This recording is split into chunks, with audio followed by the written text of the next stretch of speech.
¿Es el Hades lo mismo que el infierno? La diferencia que cambia todo. ¿Alguna vez te has preguntado por qué, cuando hablamos de la muerte, del más allá, del destino final del alma humana, utilizamos palabras como infierno y Hades, como si fueran exactamente lo mismo? ¿Te has dado cuenta de que esta confusión no es casualidad, sino el resultado de uno de los malentendidos más grandes y profundos de la historia de la humanidad?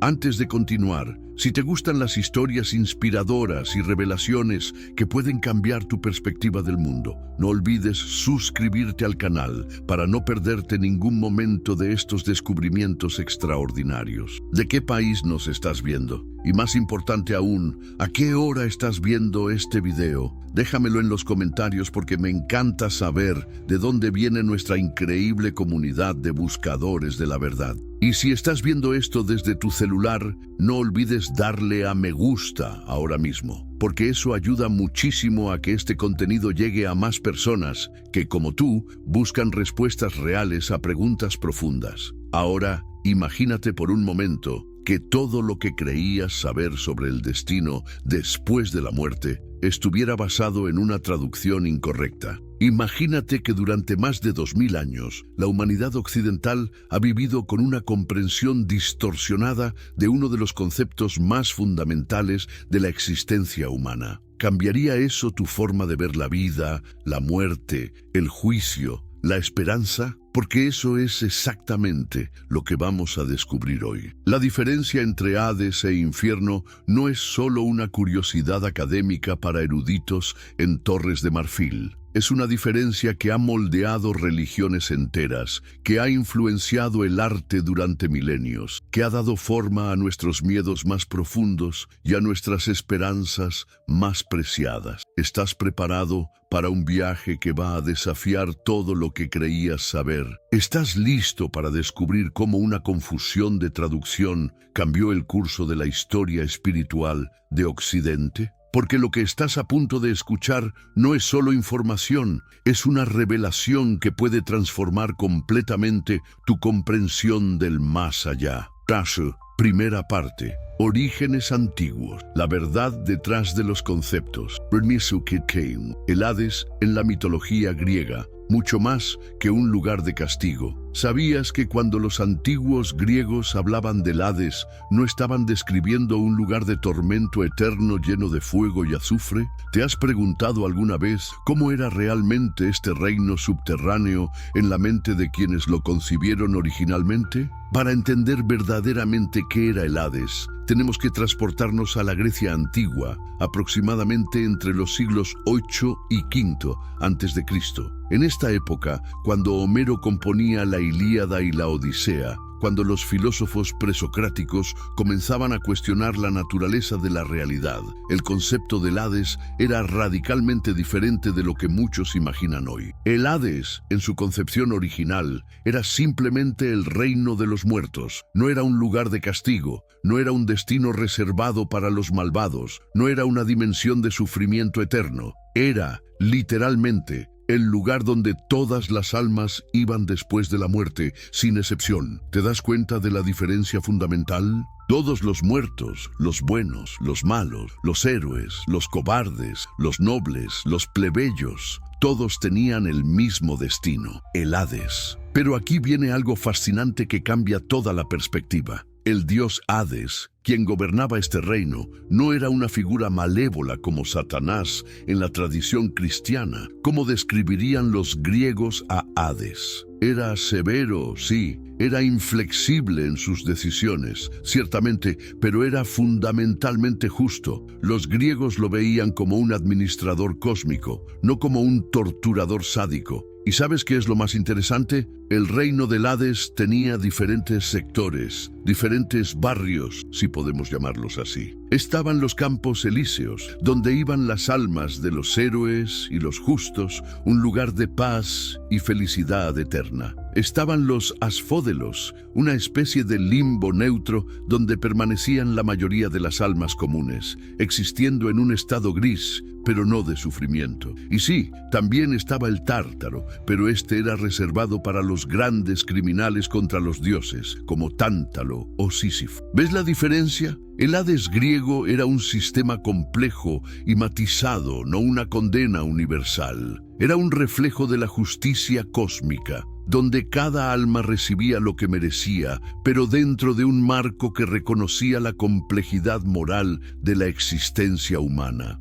Dravisden, el Sheol hebreo, el concepto original bíblico. Ahora, ¿qué pasaba al mismo tiempo en la otra gran tradición que formaría el fundamento de nuestra comprensión occidental del más allá? ¿Cómo entendían los antiguos hebreos el destino de los muertos? Aquí es donde la historia se vuelve verdaderamente fascinante, porque los hebreos tenían su propio concepto, completamente independiente del griego, el Sheol. ¿Y sabes qué significa literalmente Sheol en hebreo? Significa lugar de interrogación o lugar de los muertos. Nada más, nada menos. Cuando abres el Antiguo Testamento en su idioma original, cuando lees los Salmos, cuando estudias los escritos de Job, cuando examinas las profecías de Isaías, encuentras esta palabra, Sheol, y lo que descubres es absolutamente revolucionario para nuestra comprensión moderna. El Sheol, como el Hades griego, no era un lugar de castigo eterno,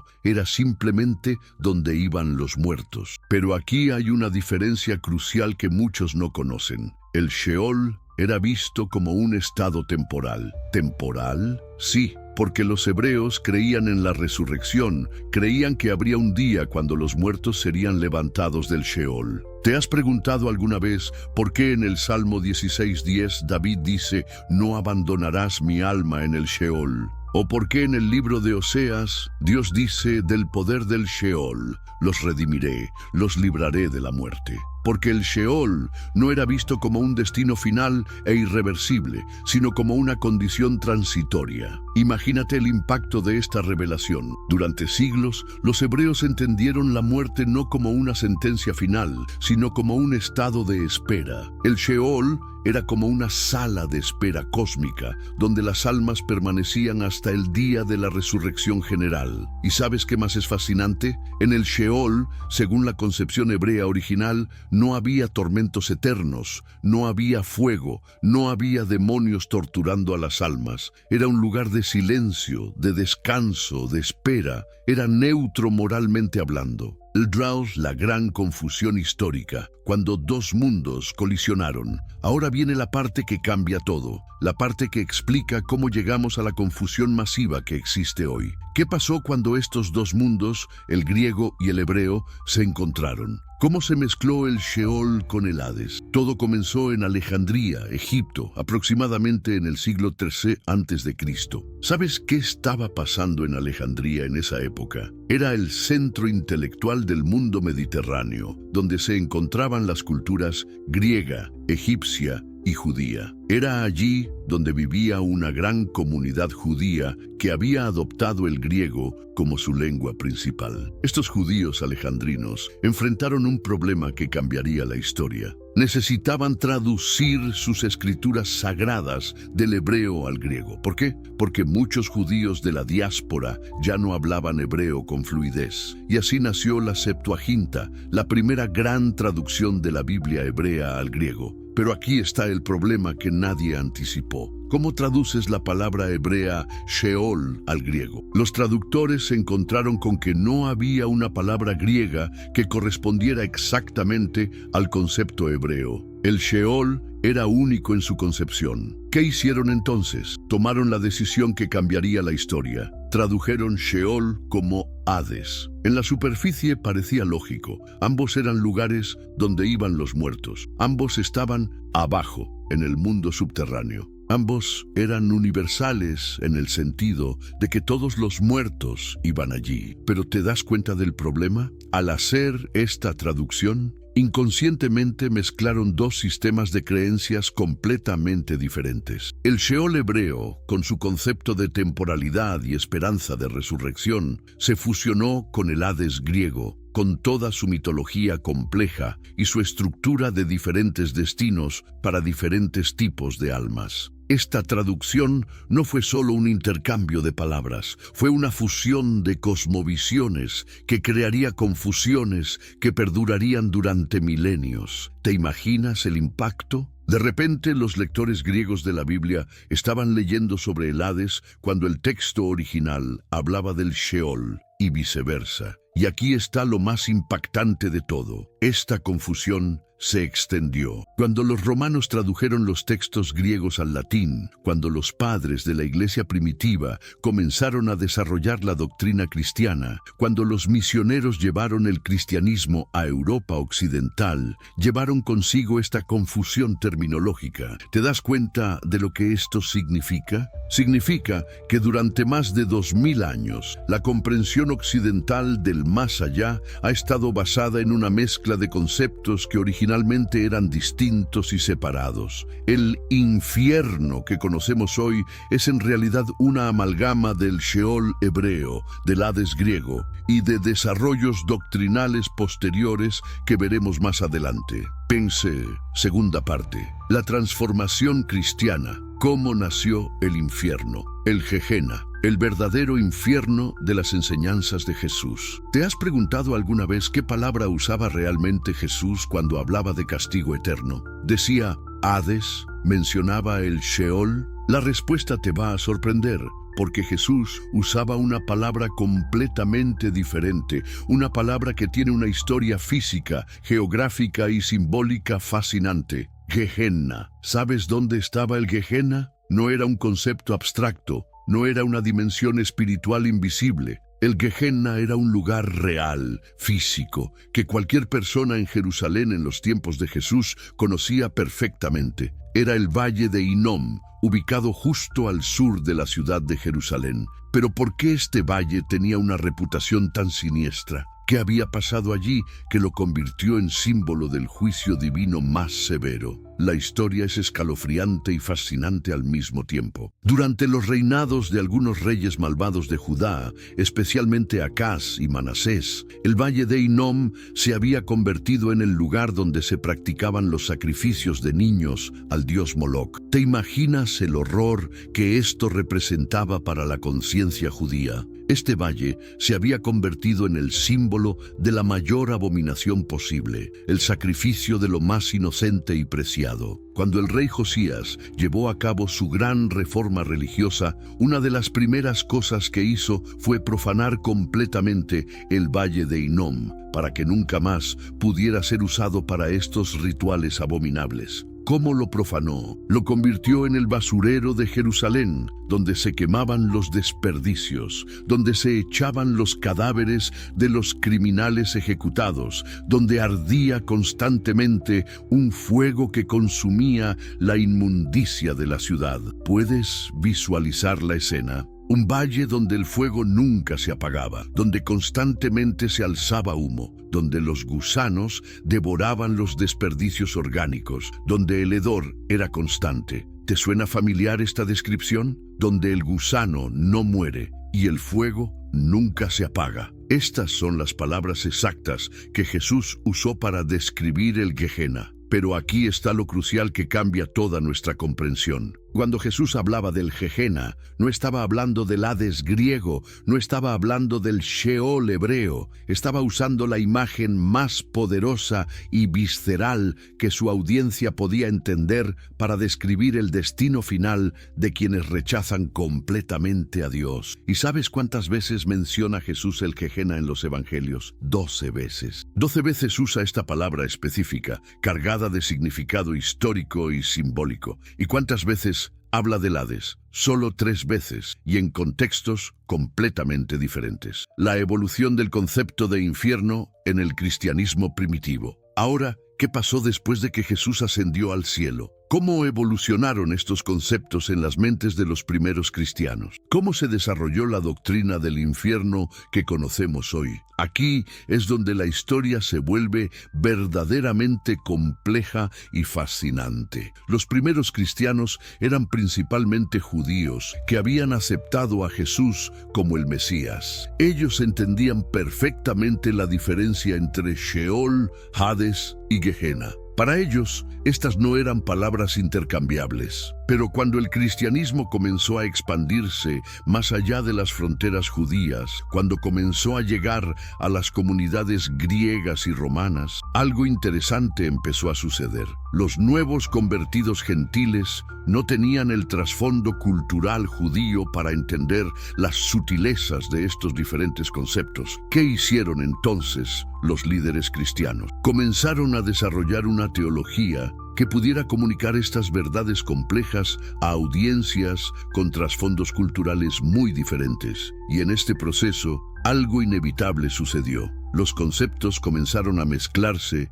y fusionarse. Los padres apostólicos, como Clemente de Roma e Ignacio de Antioquía, todavía mantenían cierta distinción entre estos conceptos. Pero cuando llegamos a los padres apologistas del siglo II, como Justino Mártir y Ireneo, vemos que ya están comenzando a usar estas palabras de manera más intercambiable. ¿Y sabes qué estaba influenciando este desarrollo? La filosofía griega. Muchos de estos primeros teólogos cristianos habían sido educados en la filosofía platónica y estoica. Cuando intentaban explicar las enseñanzas cristianas sobre el más allá, naturalmente incorporaban elementos de la cosmología griega que ya conocían. Agustín de Hipona, probablemente el teólogo más influyente de la iglesia primitiva, fue especialmente crucial en este desarrollo. ¿Sabes qué hizo Agustín? Tomó las enseñanzas bíblicas sobre el juicio final y las combinó con la filosofía platónica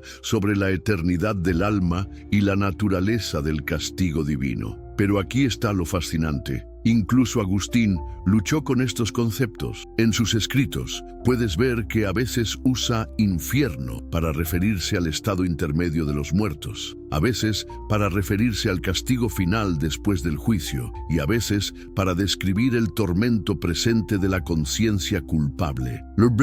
Las traducciones que cambiaron el mundo. ¿Te has preguntado alguna vez cómo llegamos de esta complejidad teológica primitiva a la comprensión relativamente simplificada del infierno que domina el cristianismo popular hoy? La respuesta está en las traducciones, específicamente en dos traducciones que literalmente cambiaron el curso de la historia cristiana occidental. La primera fue la Vulgata Latina de Jerónimo, completada a principios del siglo V. ¿Por qué fue tan importante esta traducción? Porque durante más de 1000 años fue la Biblia de la cristiandad occidental. Era la única versión que la mayoría de los sacerdotes, teólogos y eruditos conocían. ¿Y qué hizo Jerónimo con estas palabras problemáticas? Enfrentó exactamente el mismo dilema que los traductores de la Septuaginta siglos antes. ¿Cómo traduces Sheol, Hades y Gehenna al latín de manera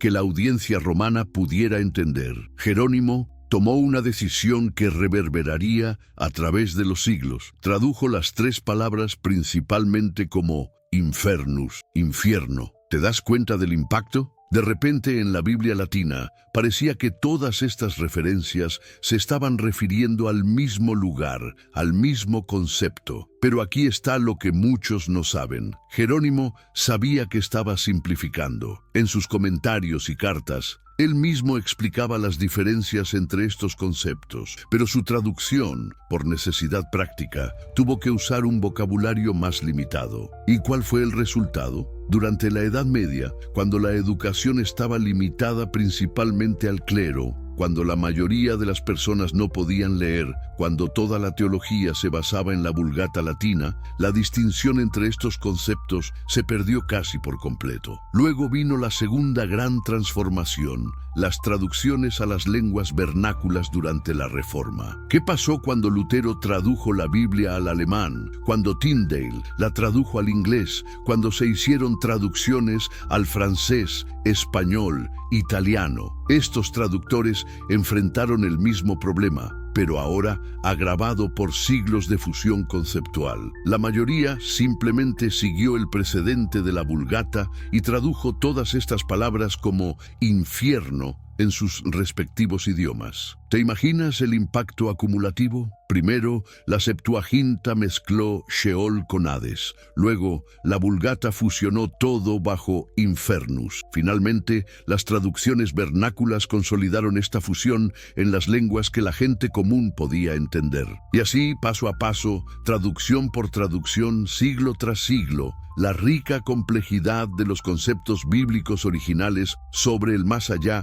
se simplificó en una sola palabra: infierno. Una palabra que ahora llevaba el peso de tradiciones hebreas, griegas, latinas y desarrollos teológicos medievales, todo mezclado en un concepto que ninguna de las tradiciones originales habría reconocido completamente. Nares. Tercera parte. Diferencias fundamentales. Lo que nadie te había explicado. Naturaleza y propósito. Temporal versus eterno. ¿Alguna vez te has detenido a pensar en la diferencia fundamental entre algo temporal y algo eterno? ¿Te has preguntado cómo esta distinción cambia completamente la naturaleza de la justicia, del castigo, de la esperanza misma? Porque aquí está la diferencia que cambia todo entre el Hades y el infierno. El Hades era concebido como temporal, mientras que el infierno se desarrolló como eterno. ¿Te das cuenta de las implicaciones monumentales de esta diferencia? Cuando los antiguos griegos pensaban en el Hades,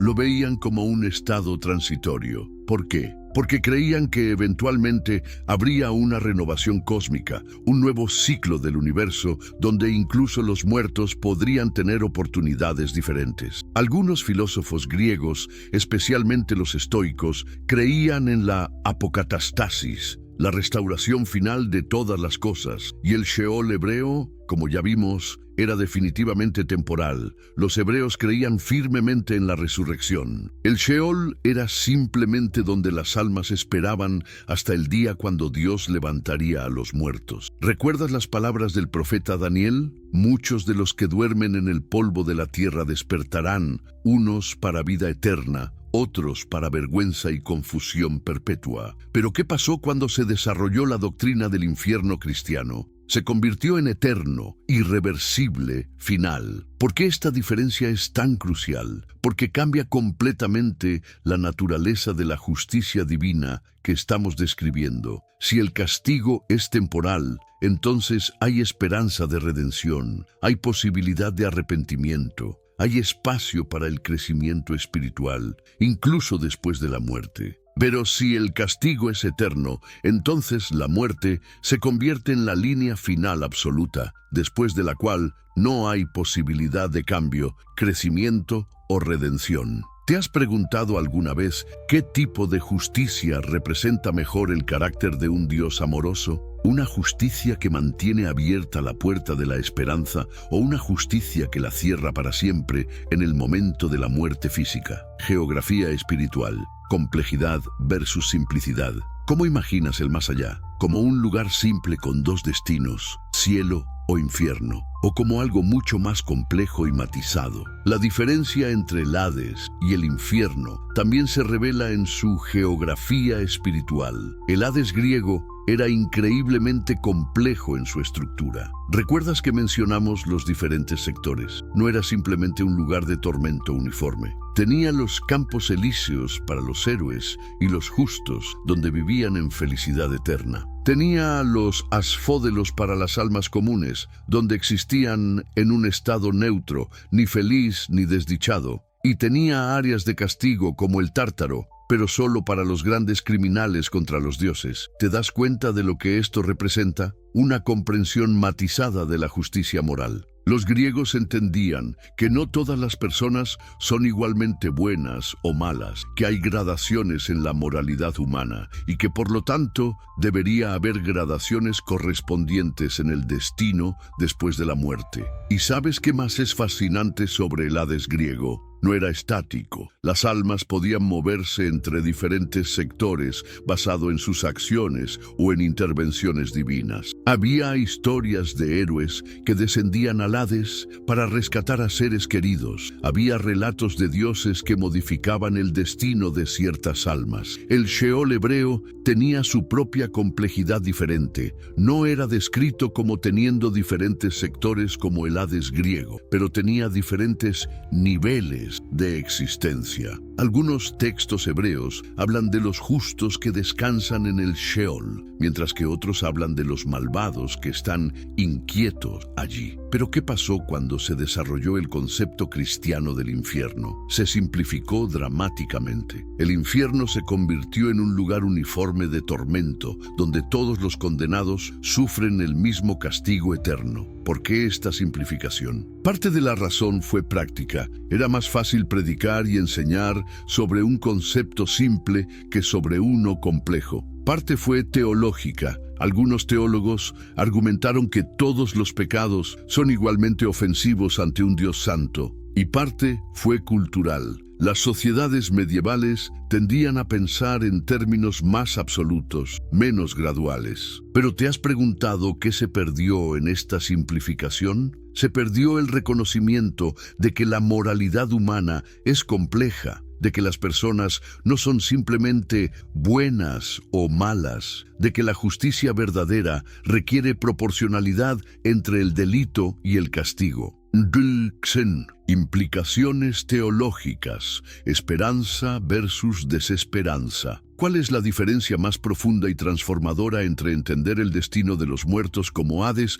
versus entenderlo como infierno? Es la diferencia entre la esperanza y la desesperanza, entre un universo donde la redención siempre es posible y un universo donde, para algunos, se vuelve imposible. ¿Te has preguntado alguna vez cómo el concepto del infierno eterno afecta nuestra comprensión del carácter de Dios? Si Dios es verdaderamente omnipotente, si es verdaderamente amoroso, si es verdaderamente misericordioso, ¿cómo reconciliamos esto con la existencia de un tormento consciente y eterno que nunca termina y nunca cumple ningún propósito redentor? Esta pregunta ha atormentado a teólogos durante siglos. ¿Sabes qué han hecho algunos para resolverla? Han desarrollado teorías como la del libre albedrío absoluto, argumentando que Dios respeta tanto la libertad humana que permite que las personas elijan la condenación eterna. Otros han propuesto la teoría de la aniquilación, sugiriendo que los malvados simplemente dejan de existir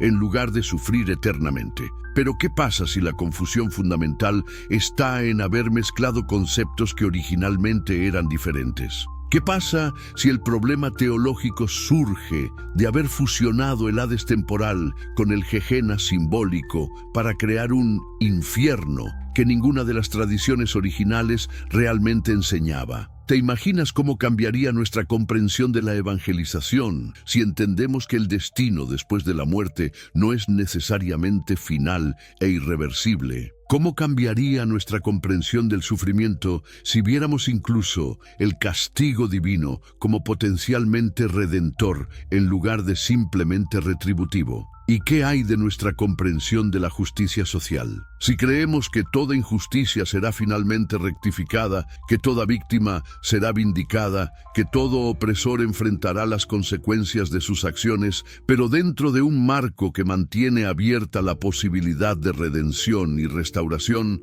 ¿no cambiaría eso fundamentalmente cómo nos relacionamos con el mal en el mundo? La diferencia entre Hades e infierno no es solo una diferencia de palabras, es una diferencia de cosmovisión. Es la diferencia entre un universo donde la última palabra es el juicio o donde la última palabra es la redención. Es la diferencia entre un Dios cuya justicia es principalmente retributiva o cuya justicia es principalmente restaurativa. ¿Te has dado cuenta de que esta diferencia afecta no solo cómo pensamos sobre la muerte, sino cómo vivimos la vida? Si crees que después de la muerte no hay más oportunidades, entonces todo el peso de la salvación recae en esta vida. Pero si crees que incluso después de la muerte Dios sigue trabajando para redimir y restaurar, entonces puedes vivir con una esperanza más profunda, no solo por ti mismo, sino por toda la humanidad.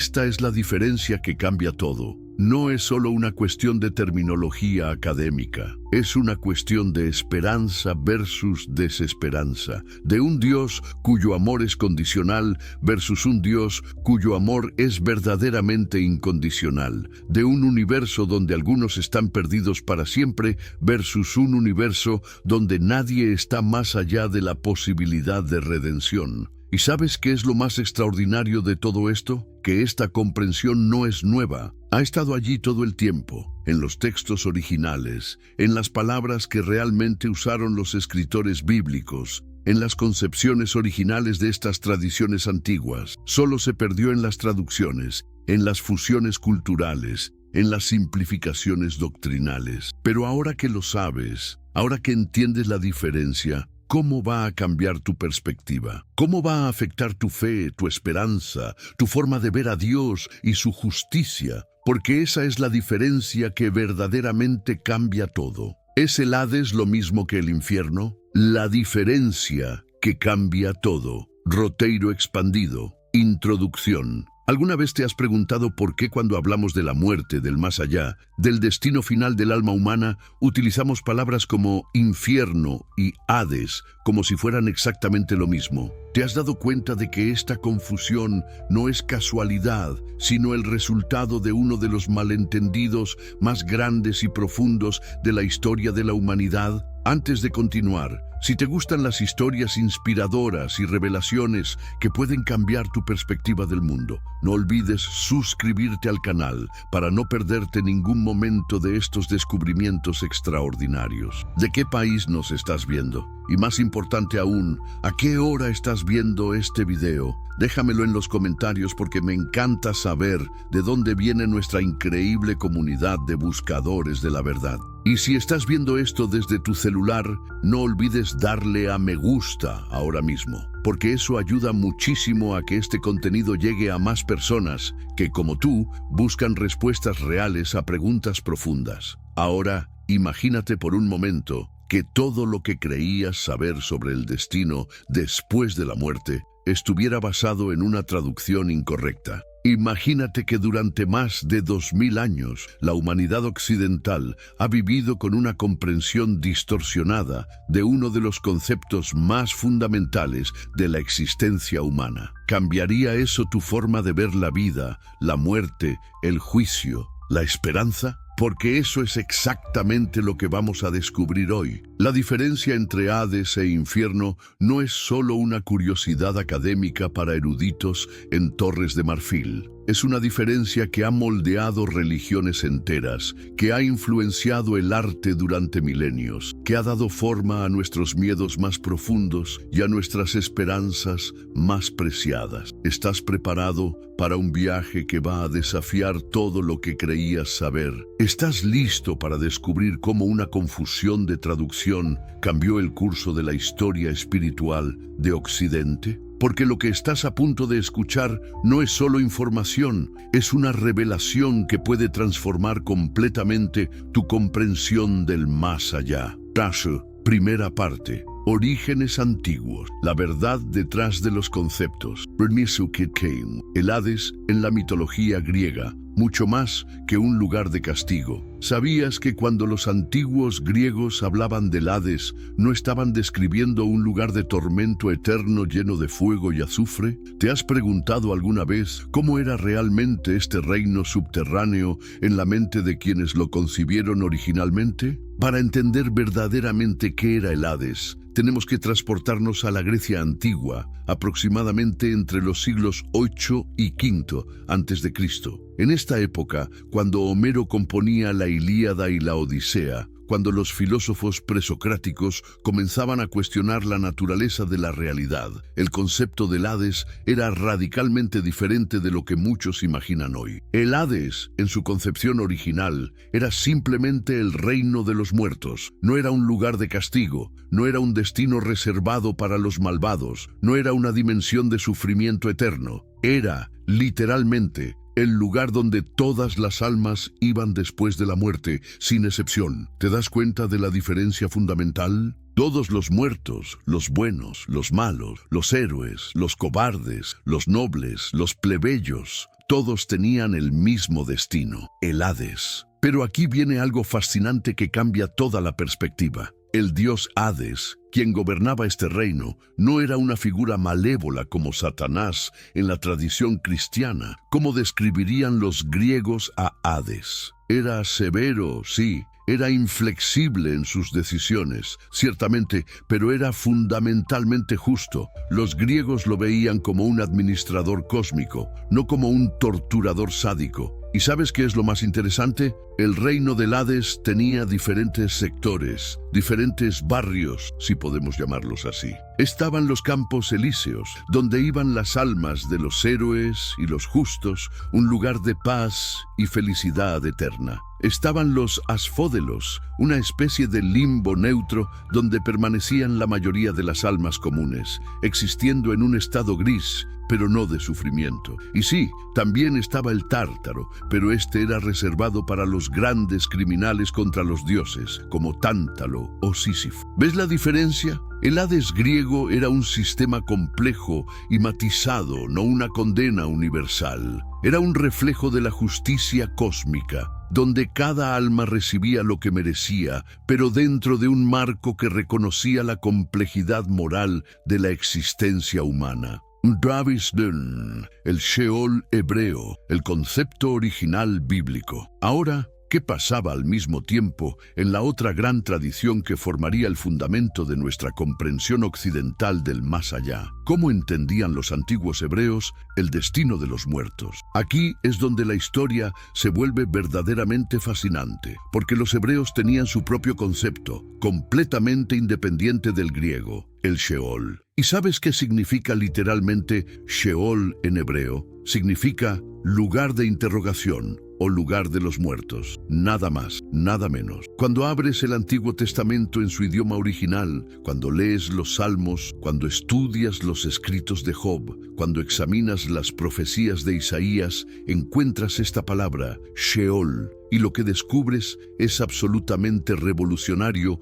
para nuestra comprensión moderna. El Sheol, como el Hades griego, no era un lugar de castigo eterno, era simplemente donde iban los muertos. Pero aquí hay una diferencia crucial que muchos no conocen. El Sheol era visto como un estado temporal. ¿Temporal? Sí, porque los hebreos creían en la resurrección, creían que habría un día cuando los muertos serían levantados del Sheol. ¿Te has preguntado alguna vez por qué en el Salmo 16:10 David dice, no abandonarás mi alma en el Sheol? ¿O por qué en el libro de Oseas Dios dice, del poder del Sheol los redimiré, los libraré de la muerte? Porque el Sheol no era visto como un destino final e irreversible, sino como una condición transitoria. Imagínate el impacto de esta revelación. Durante siglos, los hebreos entendieron la muerte no como una sentencia final, sino como un estado de espera. El Sheol era como una sala de espera cósmica,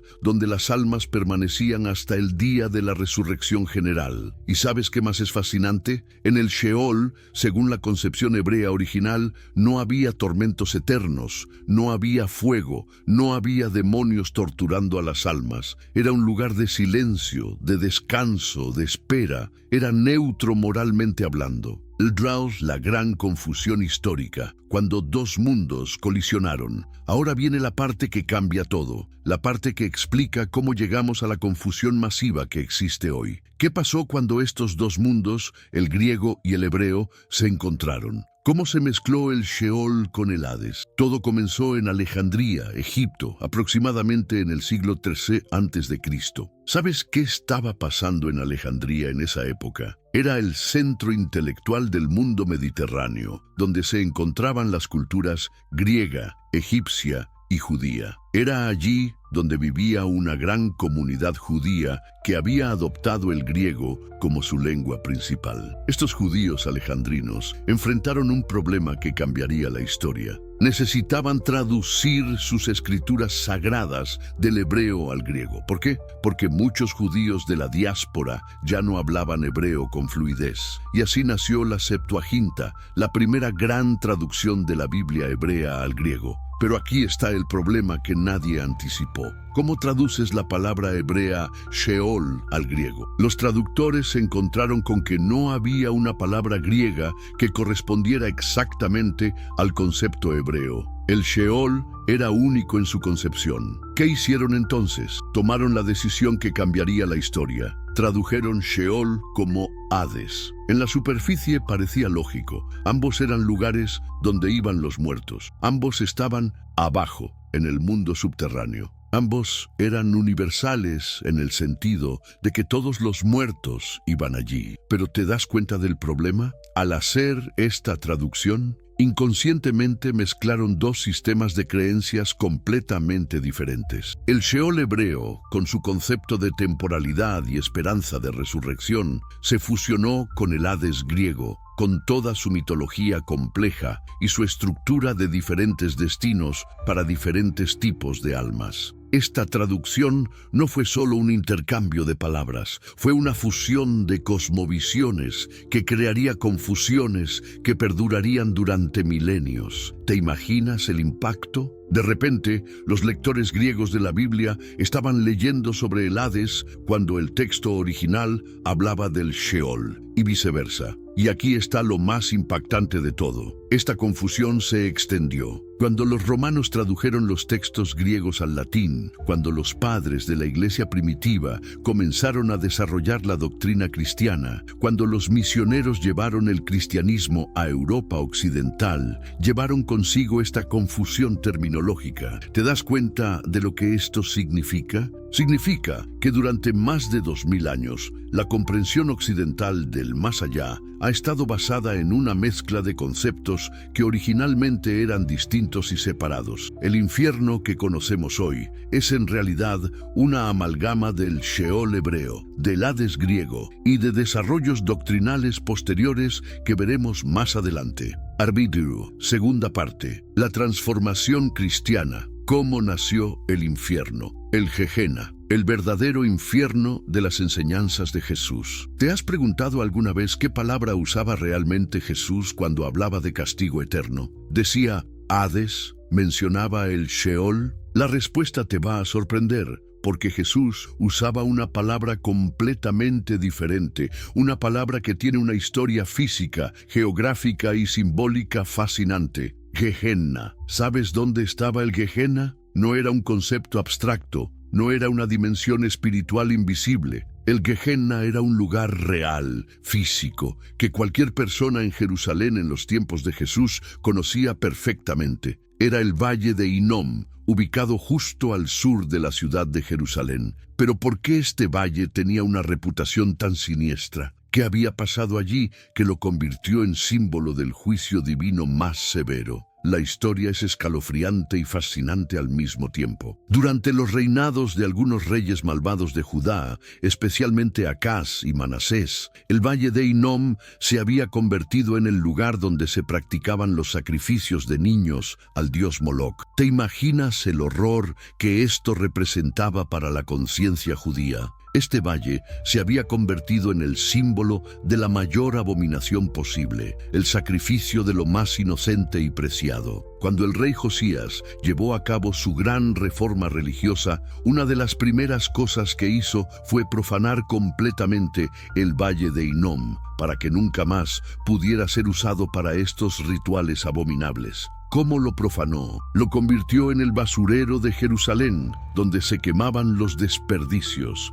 donde se echaban los cadáveres de los criminales ejecutados, donde ardía constantemente un fuego que consumía la inmundicia de la ciudad. ¿Puedes visualizar la escena? Un valle donde el fuego nunca se apagaba, donde constantemente se alzaba humo, donde los gusanos devoraban los desperdicios orgánicos, donde el hedor era constante. ¿Te suena familiar esta descripción? Donde el gusano no muere y el fuego nunca se apaga. Estas son las palabras exactas que Jesús usó para describir el Gehenna. Pero aquí está lo crucial que cambia toda nuestra comprensión. Cuando Jesús hablaba del Gehenna, no estaba hablando del Hades griego, no estaba hablando del Sheol hebreo, estaba usando la imagen más poderosa y visceral que su audiencia podía entender para describir el destino final de quienes rechazan completamente a Dios. ¿Y sabes cuántas veces menciona Jesús el Gehenna en los evangelios? 12 veces. 12 veces usa esta palabra específica,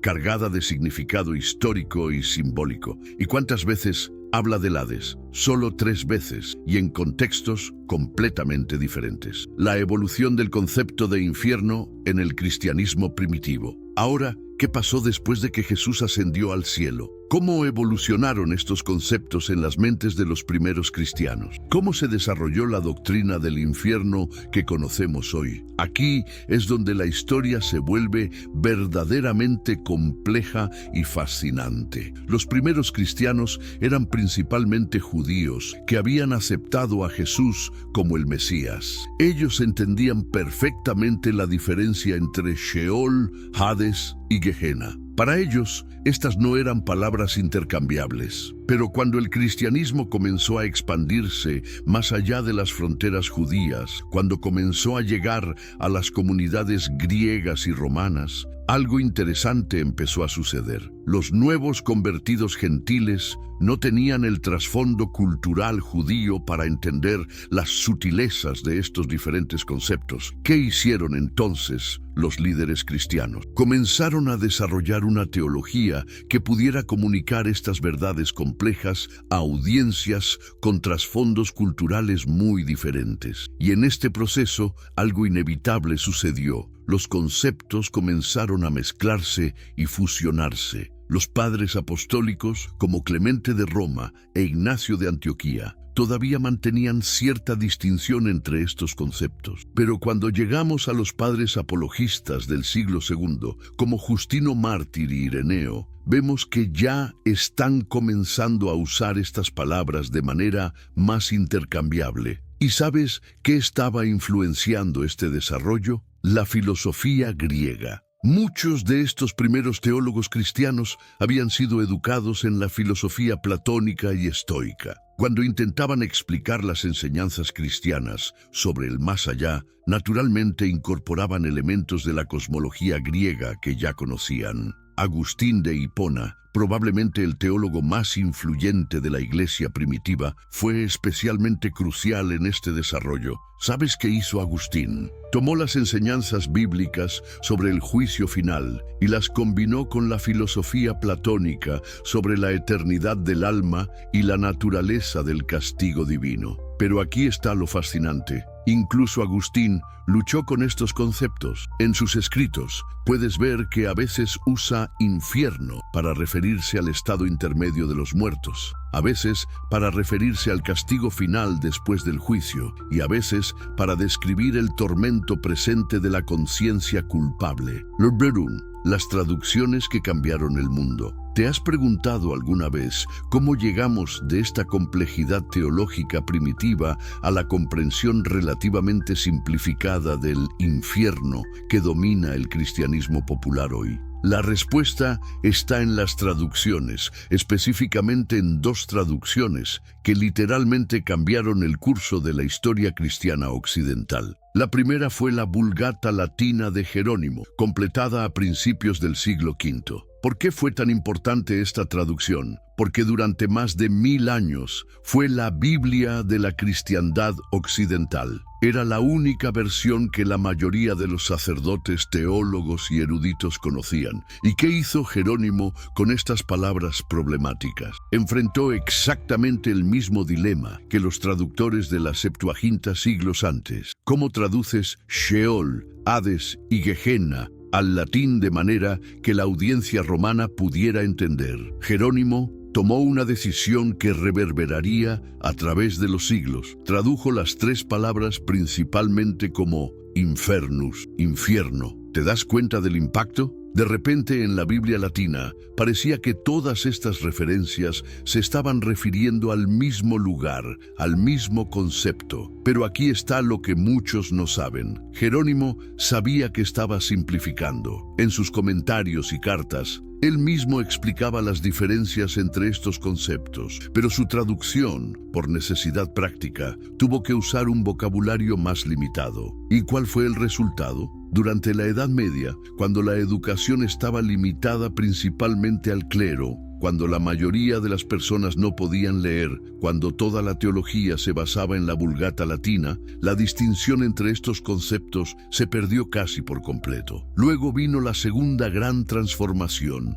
las traducciones a las lenguas vernáculas durante la Reforma. ¿Qué pasó cuando Lutero tradujo la Biblia al alemán, cuando Tyndale la tradujo al inglés, cuando se hicieron traducciones al francés, español, italiano? Estos traductores enfrentaron el mismo problema, pero ahora agravado por siglos de fusión conceptual. La mayoría simplemente siguió el precedente de la Vulgata y tradujo todas estas palabras como infierno en sus respectivos idiomas. ¿Te imaginas el impacto acumulativo? Primero, la Septuaginta mezcló Sheol con Hades. Luego, la Vulgata fusionó todo bajo Infernus. Finalmente, las traducciones vernáculas consolidaron esta fusión en las lenguas que la gente común podía entender. Y así, paso a paso, traducción por traducción, siglo tras siglo, la rica complejidad de los conceptos bíblicos originales sobre el más allá se simplificó en una sola palabra: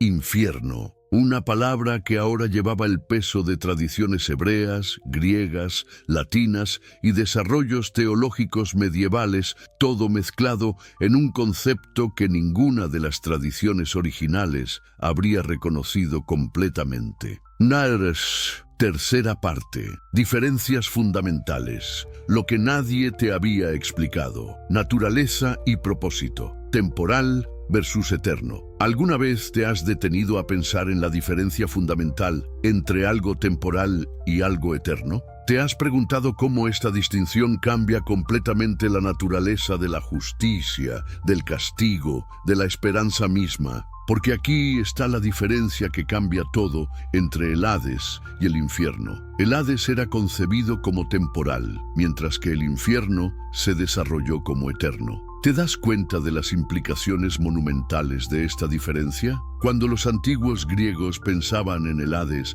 lo veían como un estado transitorio. ¿Por qué?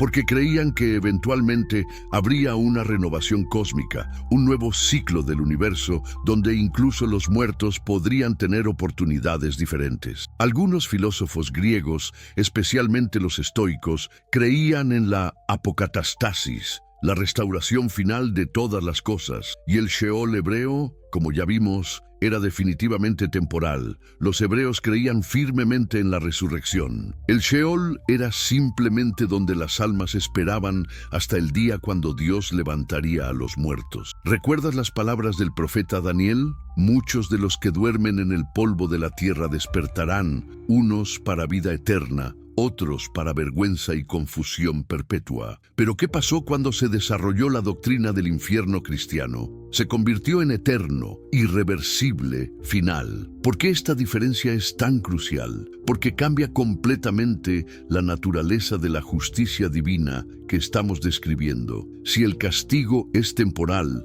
entonces hay esperanza de redención, hay posibilidad de arrepentimiento. Hay espacio para el crecimiento espiritual, incluso después de la muerte. Pero si el castigo es eterno, entonces la muerte se convierte en la línea final absoluta, después de la cual no hay posibilidad de cambio, crecimiento o redención. ¿Te has preguntado alguna vez qué tipo de justicia representa mejor el carácter de un Dios amoroso? ¿Una justicia que mantiene abierta la puerta de la esperanza o una justicia que la cierra para siempre en el momento de la muerte física? Geografía espiritual, complejidad versus simplicidad. ¿Cómo imaginas el más allá? ¿Como un lugar simple con dos destinos, cielo o infierno? ¿O como algo mucho más complejo y matizado? La diferencia entre el Hades y el infierno también se revela en su geografía espiritual. El Hades griego era increíblemente complejo en su estructura. ¿Recuerdas que mencionamos los diferentes sectores? No era simplemente un lugar de tormento uniforme. Tenía los campos elíseos para los héroes y los justos, donde vivían en felicidad eterna. Tenía los asfódelos para las almas comunes, donde existían en un estado neutro, ni feliz ni desdichado. Y tenía áreas de castigo como el Tártaro, pero solo para los grandes criminales contra los dioses. ¿Te das cuenta de lo que esto representa? Una comprensión matizada de la justicia moral. Los griegos entendían que no todas las personas son igualmente buenas o malas, que hay gradaciones en la moralidad humana y que por lo tanto debería haber gradaciones correspondientes en el destino después de la muerte. ¿Y sabes qué más es fascinante sobre el Hades griego? No era estático. Las almas podían moverse entre diferentes sectores basado en sus acciones o en intervenciones divinas. Había historias de héroes que descendían al Hades para rescatar a seres queridos. Había relatos de dioses que modificaban el destino de ciertas almas. El Sheol hebreo tenía su propia complejidad diferente. No era descrito como teniendo diferentes sectores como el Hades griego, pero tenía diferentes niveles de existencia. Algunos textos hebreos hablan de los justos que descansan en el Sheol, mientras que otros hablan de los malvados que están inquietos allí. Pero ¿qué pasó cuando se desarrolló el concepto cristiano del infierno? Se simplificó dramáticamente. El infierno se convirtió en un lugar uniforme de tormento, donde todos los condenados sufren el mismo castigo eterno. ¿Por qué esta simplificación? Parte de la razón fue práctica.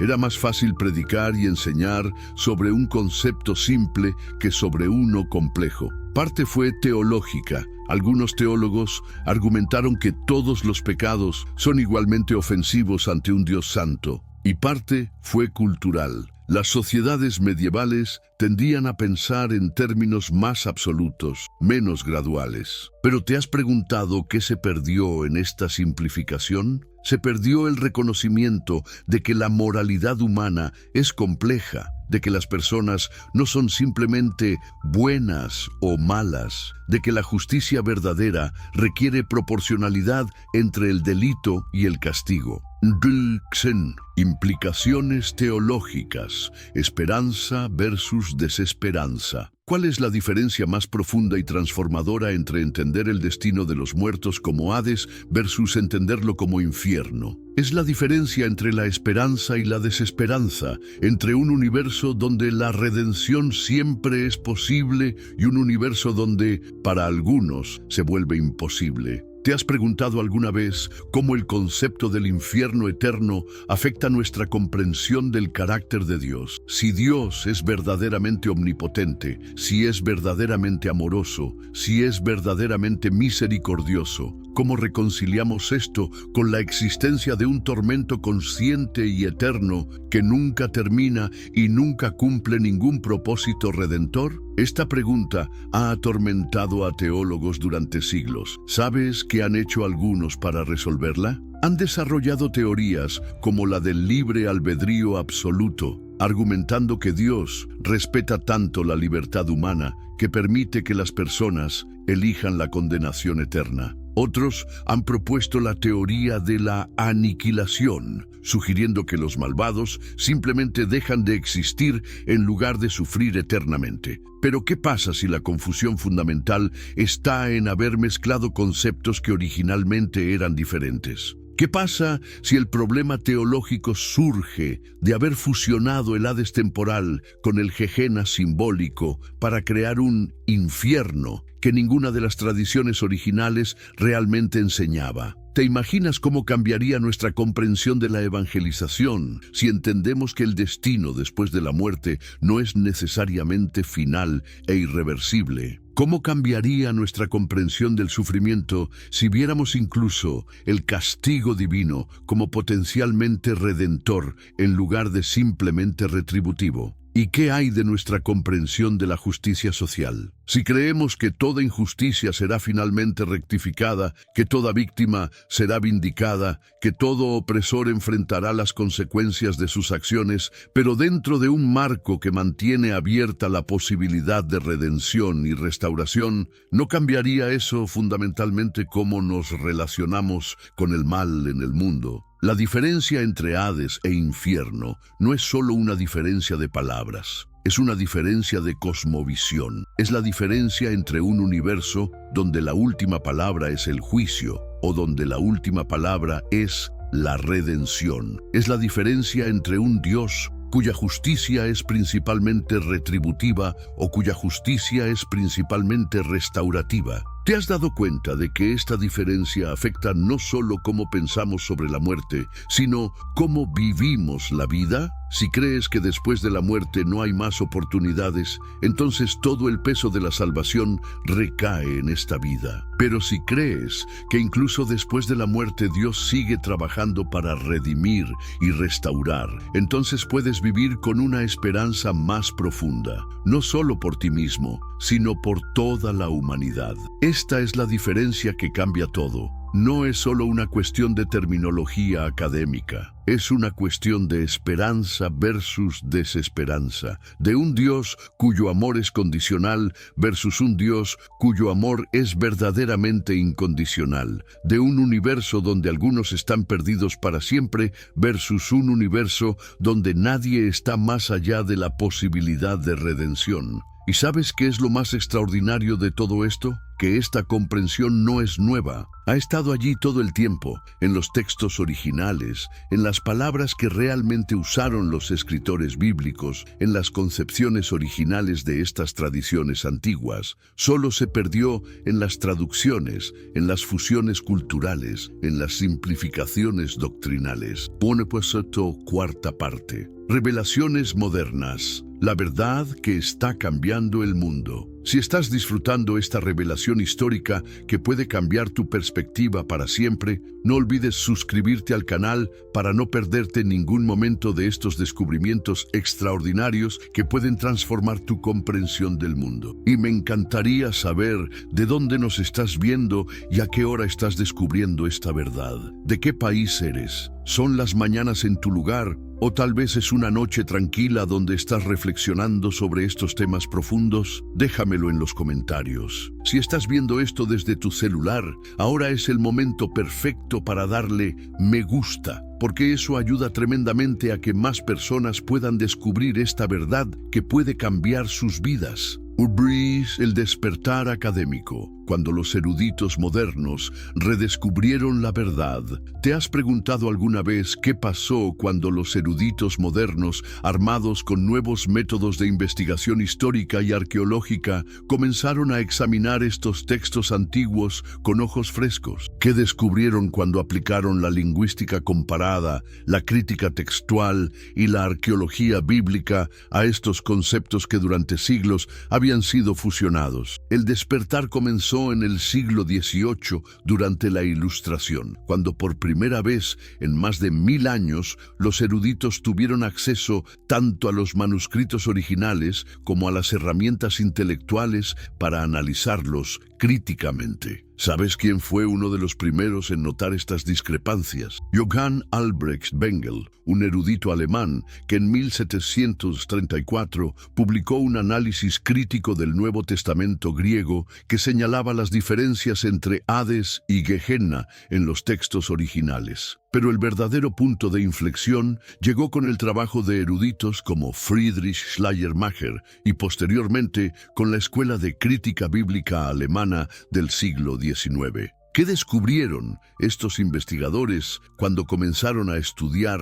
los contextos históricos y culturales originales de estos textos? Descubrieron que habían estado leyendo siglos de interpretaciones acumuladas en lugar de los textos originales. Descubrieron que muchas de las doctrinas que se consideraban bíblicas eran en realidad fusiones de ideas bíblicas con filosofías griegas y desarrollos teológicos medievales. ¿Te imaginas el impacto de este descubrimiento? Era como si durante siglos hubiéramos estado mirando estos textos antiguos a través de múltiples capas de cristales coloreados. Y ahora, por primera vez, alguien estaba quitando esos cristales uno por uno para ver los colores originales. El erudito alemán Heinrich Ewald, en su monumental trabajo sobre la historia de Israel, publicado entre 1843 y 1855, fue uno de los primeros en documentar documentar sistemáticamente cómo el concepto hebreo original del Sheol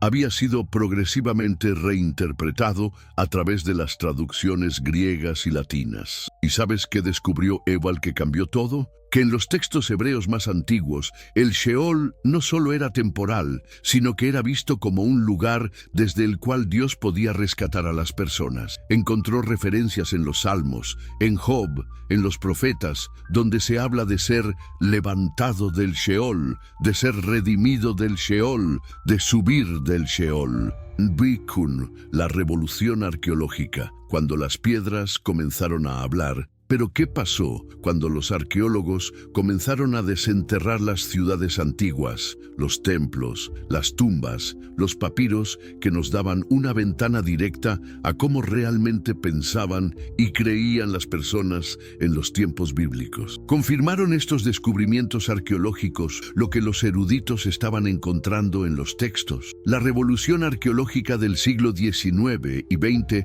literalmente cambió nuestra comprensión de todo. Cuando Heinrich Schliemann desenterró Troya, cuando Arthur Evans excavó Cnosos, cuando los arqueólogos británicos comenzaron a explorar Mesopotamia, no solo estaban descubriendo ciudades perdidas, estaban descubriendo cosmovisiones perdidas. ¿Te has preguntado alguna vez cómo sabemos realmente qué creían los antiguos griegos sobre el Hades? No solo por los textos literarios como Homero y Hesíodo, sino por algo mucho más directo y personal. Las inscripciones funerarias, los papiros encontrados en tumbas, los amuletos y talismanes que las personas llevaban consigo para el viaje al más allá. Cuando los arqueólogos comenzaron a excavar los cementerios griegos y romanos, encontraron miles de inscripciones que revelaban cómo las personas comunes realmente entendían el destino después de la muerte. ¿Y sabes qué encontraron? Que para la mayoría de los griegos comunes, el Hades no era un lugar de tormento, sino simplemente el lugar donde iban todos los muertos, donde esperaban ¿Hasta qué? Aquí viene una de las revelaciones más extraordinarias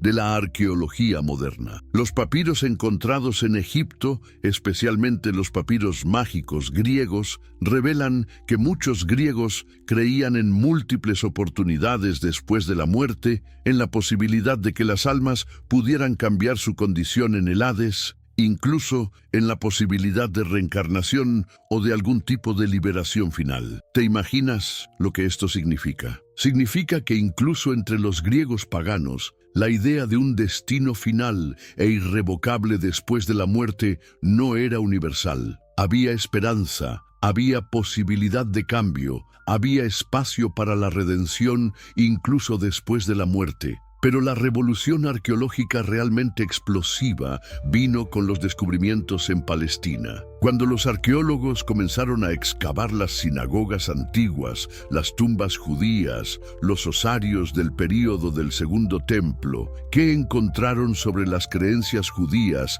acerca del más allá? Encontraron inscripciones que hablaban de dormir con los padres, de descansar hasta el día de la resurrección, de esperar en el Sheol hasta que venga el Consolador. Encontraron evidencia de que los judíos del tiempo de Jesús realmente creían que el Sheol era temporal, que era un lugar de espera, no un destino final.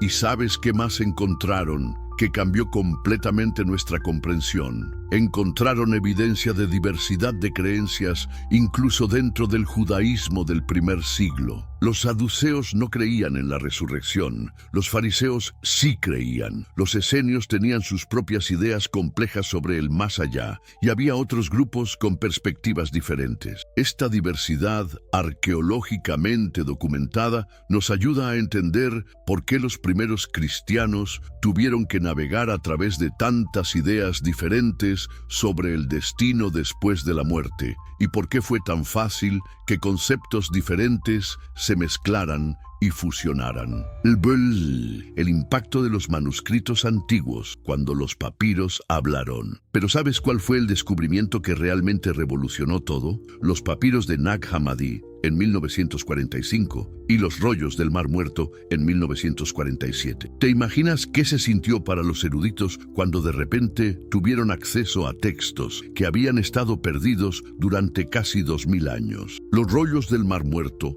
nos dieron una ventana directa a las creencias judías del primer siglo antes y después de Cristo. ¿Y qué revelaron sobre el Sheol y las creencias sobre el más allá? Revelaron una complejidad y diversidad que pocas personas habían imaginado. En los textos de Qumran encontramos referencias al Sheol como un lugar de purificación, como un estado intermedio donde las almas esperan el juicio final, como una condición que puede ser alterada por la intercesión divina. ¿Te das cuenta de lo que esto significa? Que incluso en el judaísmo del primer siglo, las ideas sobre el más allá eran mucho más matizadas y esperanzadoras de lo que las traducciones posteriores sugerían. Pero quizás el descubrimiento más impactante fue la biblioteca de papiros griegos encontrada en Oxyrhynchus, Egipto. Miles y miles de documentos que nos dan una imagen increíblemente detallada de cómo las personas comunes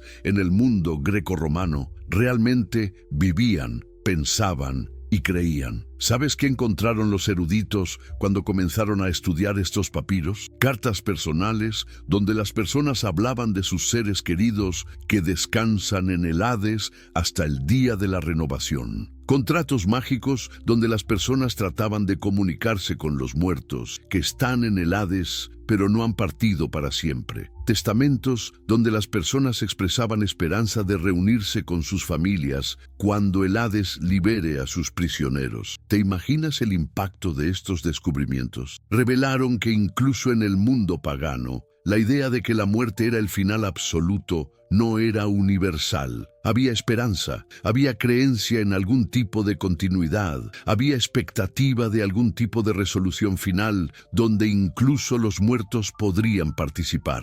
La revolución lingüística, cuando las palabras recuperaron su significado original. ¿Pero qué pasó cuando los lingüistas modernos, armados con nuevos métodos de análisis textual y con acceso a miles de nuevos documentos antiguos, comenzaron a estudiar sistemáticamente cómo estas palabras clave fueron realmente usadas en sus contextos originales? El trabajo de eruditos como Gerhard Kittel, cuyo monumental Diccionario Teológico del Nuevo Testamento fue publicado entre 1933 y 1979, literalmente transformó nuestra comprensión de estas palabras. ¿Qué descubrió Kittel cuando rastreó el uso de palabras como Hades, Gehenna y Sheol a través de miles de documentos antiguos? Descubrió patrones de uso que revelaban diferencias semánticas que habían sido completamente perdidas en las traducciones. Descubrió que cuando los escritores del Nuevo Testamento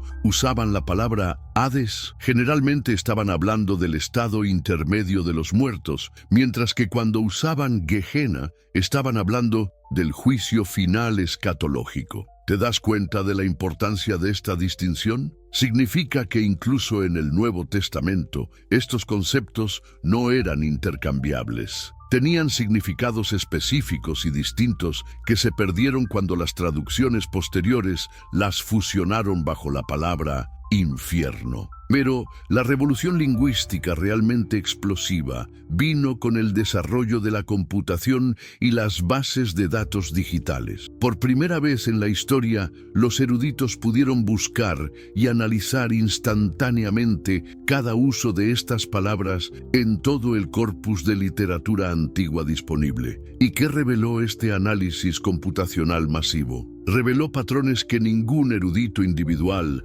habría podido detectar trabajando manualmente. Reveló que en los primeros siglos del cristianismo había una distinción clara y consistente entre diferentes tipos de destinos post-mortem y que esta distinción se fue perdiendo gradualmente a medida que estos textos fueron traducidos y retraducidos. Del despertar teológico moderno, cuando las iglesias comenzaron a reconsiderar.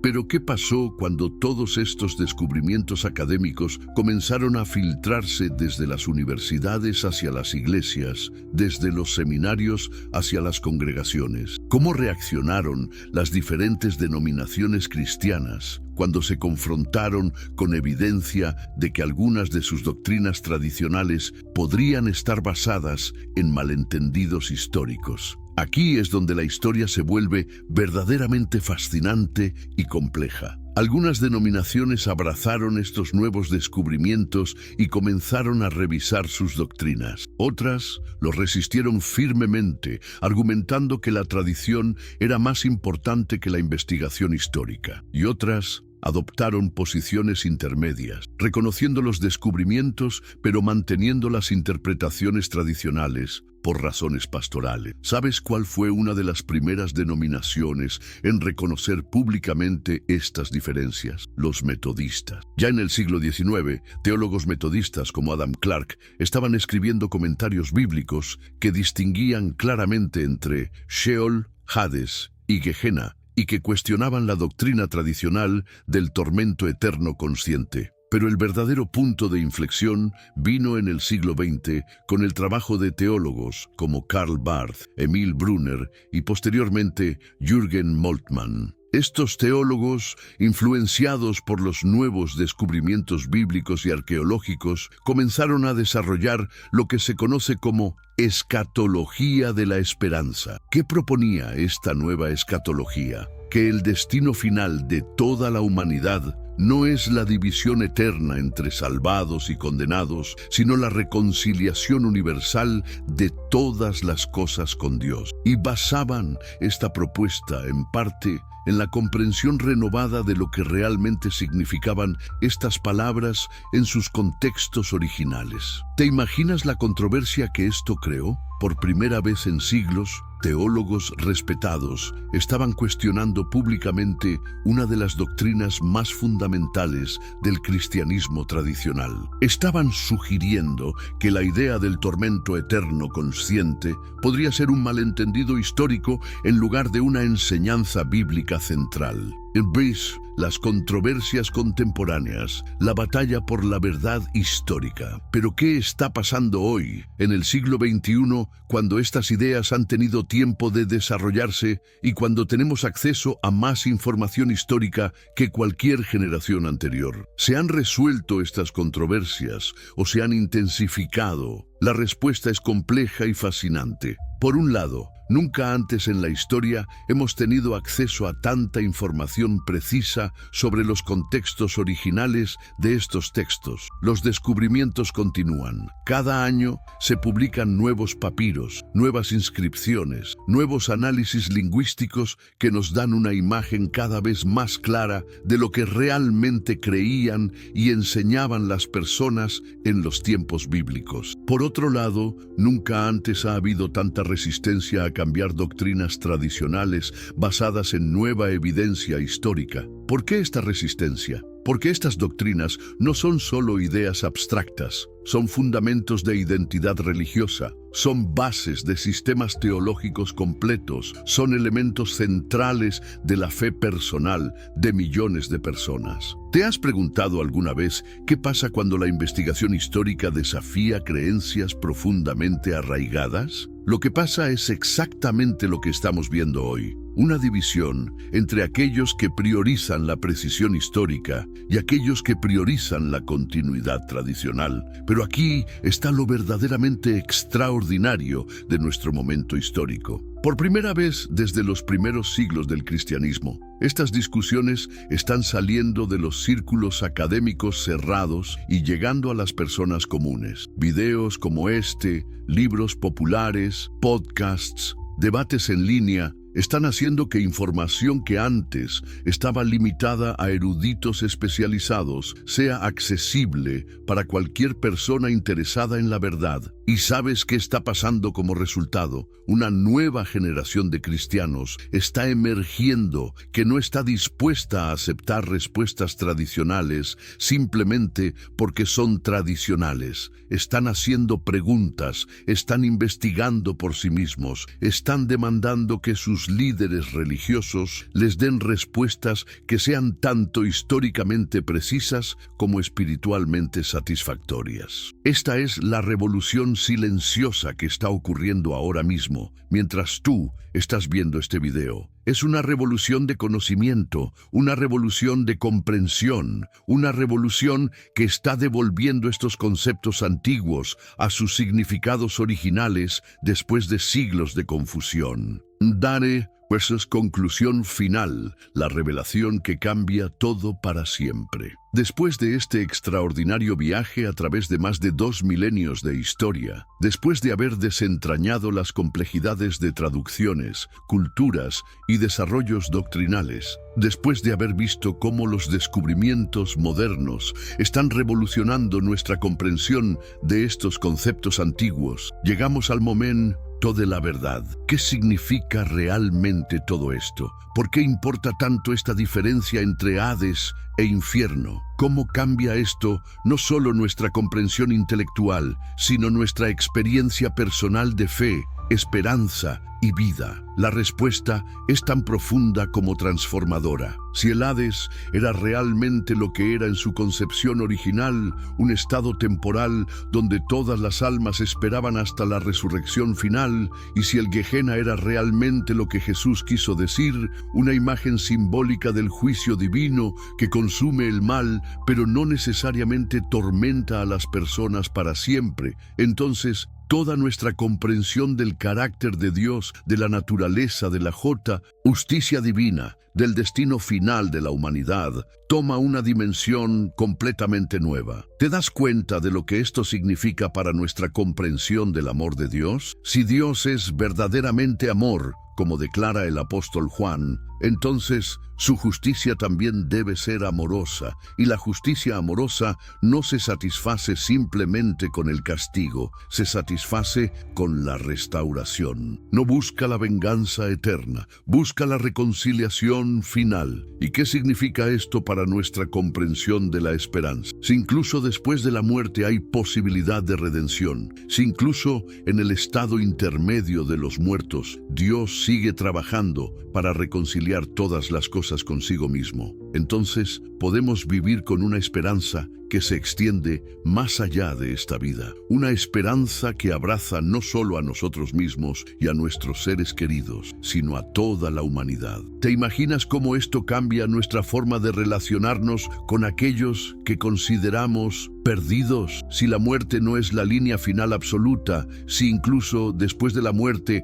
hay esperanza de redención, entonces nunca podemos renunciar completamente a nadie. Siempre hay esperanza, siempre hay posibilidad, siempre hay espacio para el milagro de la transformación divina. Pero quizás lo más extraordinario de todo es cómo esto cambia nuestra comprensión de la misión de la Iglesia en el mundo. Si el propósito final de Dios no es dividir la humanidad para siempre entre salvados y condenados, sino reconciliar todas las cosas consigo mismo, entonces nuestra misión no es solo salvar almas del infierno eterno, sino participar en la obra cósmica de reconciliación que Dios está llevando a cabo. ¿Y sabes qué es lo más hermoso de esta revelación? Que no es nueva. Ha estado allí todo el tiempo, en los textos originales, en las palabras reales que usaron los escritores bíblicos, en las concepciones originales de estas tradiciones antiguas. Solo se había perdido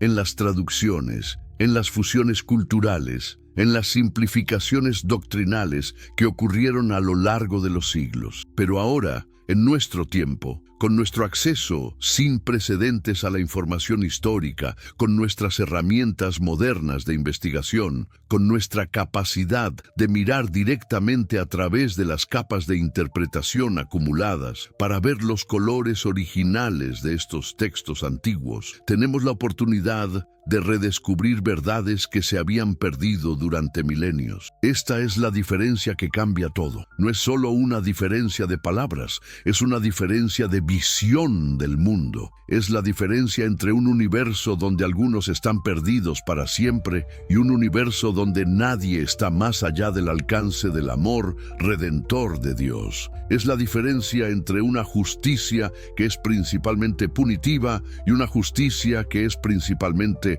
restaurativa. Es la diferencia entre vivir con miedo del juicio final y vivir con esperanza en la reconciliación final. ¿Cómo va a cambiar esto tu vida? ¿Cómo va a afectar tu fe, tu esperanza, tu forma de relacionarte con Dios y con los demás? ¿Cómo va a influenciar tu comprensión de la vida, la muerte, el sufrimiento, la redención? Porque esa es la pregunta final que cada uno de nosotros debe responder por sí mismo. Ahora que sabes la diferencia, ahora que entiendes cómo llegamos a la confusión que ha dominado el pensamiento occidental durante siglos, ahora que has visto la evidencia histórica y lingüística que apunta hacia una comprensión diferente, ¿qué vas a hacer con esta información? ¿Vas a permitir que esta revelación transforme tu perspectiva? ¿Vas a explorar más profundamente estas verdades históricas? ¿Vas a permitir que la esperanza que emerge de esta comprensión correcta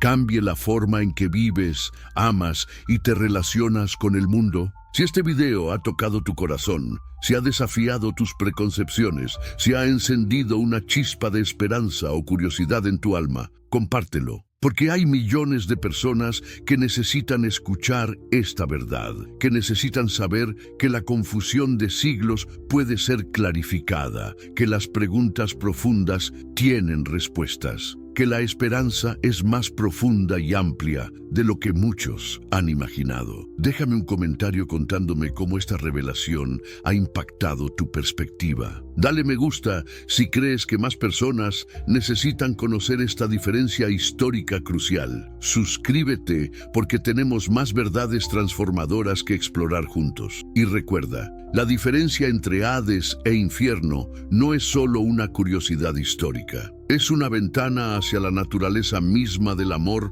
la justicia y la esperanza divino. Es una revelación que puede cambiar no solo cómo entiendes el más allá, sino cómo vives el aquí y ahora. La verdad ha estado esperando ser redescubierta. Hoy tú has sido parte de ese redescubrimiento. ¿Qué harás con esta verdad que puede cambiar todo?